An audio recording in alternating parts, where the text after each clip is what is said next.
এইবার অনেক ঝামেলার মধ্যে কাটিয়েছি, তাই আর ঈদের পরে বাবার বাসায় যাওয়া হয় নাই। তবে ঈদের পরে বাবার বাসায় যাওয়া না হলে কিন্তু অনেক বেশি খারাপ লাগে, মনে হয় যে ঈদটা ঠিকঠাক মতো কাটানো হলো না।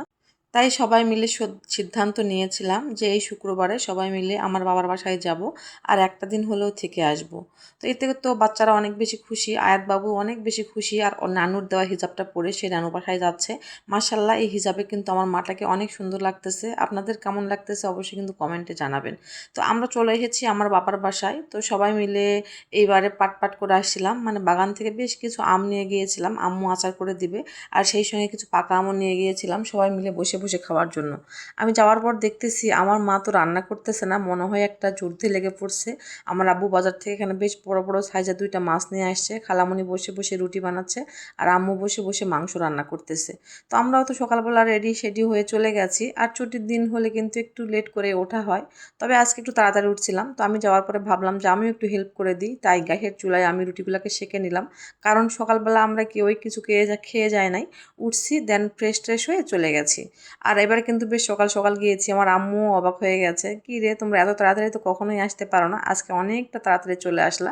তো আম্মু বলতেছিল যে ও হ্যাঁ, আমার বাবার সঙ্গে আসলে মানে সাহেবের সঙ্গে আর কি গেলে কিন্তু আমরা সব জায়গায় আগে আগে চলে যাই, কারণ সাহেব অনেক বেশি অ্যাডভান্স আর অনেক বেশি ফাস্ট। ও রেডি হতে মোটেও 5টা মিনিট সময় লাগে। তো আমাদের এর আগে রেডি রেডি হয়ে যেতে হয়। তো সাহেবকে এখানে খাবারটা খেতে দিয়ে দিয়েছি, গরুর মাংস রান্নাটা হয়ে গেছে। আর গরুর মাংস দিয়ে চালের আটার রুটি সাহেব অনেক বেশি পছন্দ করে। আর আমারও পিঠার মধ্যে সবচাইতে বেশি এটাই ভালো লাগে। তো সাহেব শ্বশুর বাড়ি যাওয়ার জন্য হচ্ছে যে এখানে মিষ্টি নিয়ে নিয়েছিল। আর আমি কিন্তু পাকা আম নিয়ে নিয়েছিলাম বাগানের, প্লাস কিছু কেনা কাঁচা আমও নিয়ে নিয়েছিলাম। আর সেই সঙ্গে কিছু ফল ফ্রুট নিয়ে নিয়েছিলাম, মানে আমরা কিন্তু এবার আলাদা আলাদাভাবে গিয়েছি, যেহেতু পাকা আম কাঁচা আম সব মিলিয়ে গাড়িতে যাওয়া অসম্ভব ছিল। তো সকালে সবাই মিলে খাওয়া দাওয়া করে ফেলেছি। আম্মু কিন্তু সকালের রান্নার সঙ্গে সঙ্গে দুপুরের জন্য রান্না বান্না করে নিয়েছিল। এখানে পটল ভাজি ছিল, পাট শাক ভাজি ছিল, আর মাছের ভুনাটা আমি করেছিলাম। মাশাল্লাহ, কালারটা কিন্তু অনেক সুন্দর হয়েছে।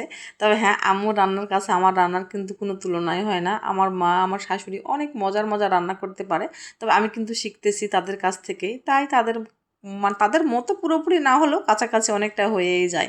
তো এখানে সবাইকে দুপুরের খাবার দিয়ে দিয়েছি। আম্মু কিন্তু এখনও গোসলই করতে পারে নাই। আর আমার বাচ্চারা এখানে খাওয়া দাওয়া শুরু করে দিয়েছে, সাহেবও খাওয়া দাওয়া করতেছে, আর আমার বড় বাচ্চা মানে আমার বাবা সেও খাওয়া দাওয়া করতেছে। তো এখানে আম কিন্তু আমি বেশ অনেকটা নিয়ে গিয়েছি, আর আম্মু বললো তাহলে 2 প্রকারের আচার করে দিই। সাহেব আবার মিষ্টি আচার ছাড়া খেতে পারে না। তো সাহেবের জন্য মিষ্টি আচার আর আমাদের জন্য ঝাল আচার করার জন্য আম্মু এখানে আমটাকে রেডি করতেছে। এটা যে ভিডিও করব একদম হয় নাই, কারণ অনেক বেশি ব্যস্ত ছিলাম, সবাইকে খাওয়া দাওয়া দেখভাল করতে হচ্ছিলো, বাচ্চাদের গোসল টোসল সব মিলিয়ে অনেক বেশি ব্যস্ত। আর সেই সঙ্গে সবচাইতে বেশি ব্যস্ততা ছিল গল্প করার জন্য, যেহেতু আম্মু প্লাস খালামুনি দুজনেই ছিল, তো গল্প সল্প তো একটু হবে তাই না। তো সবাইকে খাওয়াই দাওয়া শেষ টেস করে আম্মু আর আমি আবার খেতে বসে গেলাম। তো আমি এখানে পাট শাক আর মাছের ঝোল দিয়ে খাচ্ছিলাম, মানে এভাবে খেতে আমার অনেক ভালো লাগে। আর পুরনো সে দিনের কথা মনে পড়ে যাচ্ছিল, যখন আমার আব্বু, আমাদের আগে কিন্তু বাজার খুব কম হইতো, মানে সাপ্তাহিক বাজার থাকতো এরকম। আর এমনিতেই ছোটোখাটো বাজার হইতো।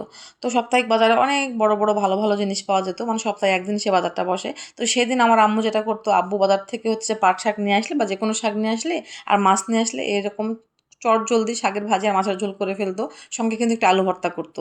তো এটা খাচ্ছিলাম, আমার আম্মুকে বলছিলাম আজকে কিন্তু আলু ভর্তাটা তুমি স্কিপ করছো, এটা একদম ঠিক হয় না। তো আম্মু বলছে আজকে তো বাজারের দিন না, আর তার মধ্যে এতগুলো রান্না হয়েছে, কে জানে তুমি আলু ভর্তা খাবা, তো অন্য সময় তোমাকে করে দিব।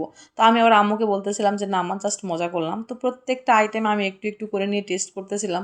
আর সত্যি কথা বলতে আমি কিন্তু একটা দুইটা আইটেমে বেশি পছন্দ করি, মনে হয় যে বেশি ভালো খাওয়া যায়, তৃপ্তি হয়। আর অনেকগুলো আইটেম হইলে অনেক বেশি খাওয়া হয়ে যায়, আর সেই সঙ্গে আমি না বুঝতে পারি না যে কোনটা রেখে কোনটা খাবো। যাই হোক, খাওয়া দাওয়া শেষ হয়ে গেছে, আমরা সেদিন বেশ ভালোভাবে কাটিয়েছিলাম। পরের দিন দুপুরের আগে বেশ অনেকটা বৃষ্টি হয়েছিল, কিছু মানে অনেক বেশি ঝড়ও হয়েছিল, কালবৈশাখী ঝড়ের মতো।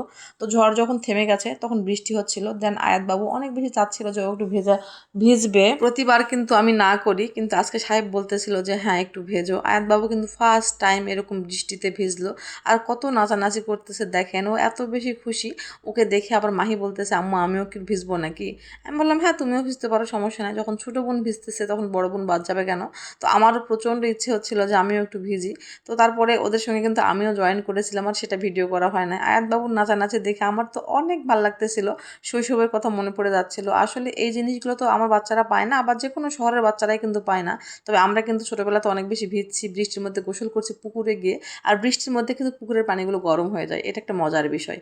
শুধু তো আর বৃষ্টিতে ভিজলে হবে না, তাই না? যেহেতু সাহেব আছে, শ্বশুর বাড়িতে গিয়েছে, তার জন্য তো স্পেশাল মেনু করতেই হবে। তবে সেই সব মাথা ব্যথা কিন্তু আমার না, আমার আম্মুর। কারণ আম্মু তার ছেলেকে কি খাওয়াবে না খাওয়াবে সেটা তার ব্যাপার।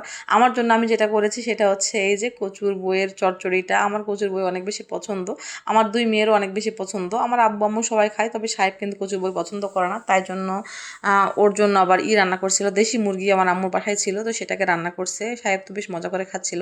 আর সাহেবের স্পেশাল করলা ভাজি তো থাকবে, সাহেব কিন্তু করলার পেঁয়াজ ভাজি খেতে অনেক বেশি পছন্দ করে। তো এই যে মাহি বাবুও ভিজতে চলে গেছে, আমি ভিজিয়েছি বাট সেটা ভিডিও করা হয় নাই। জানি না ভিডিওটা কেমন লেগেছে, যদি ভালো লাগে তাহলে লাইক কমেন্ট শেয়ার করে দিবেন, আমার পাশে থাকবেন, আমাদের জন্য দোয়া করবেন। সবাই ভালো থাকবেন, সুস্থ থাকবেন, সবাই সুস্বাস্থ্য কামনা করে আজকের মতো এখানে বিদায় নিচ্ছি। আল্লাহ হাফিজ, আসসালামু আলাইকুম।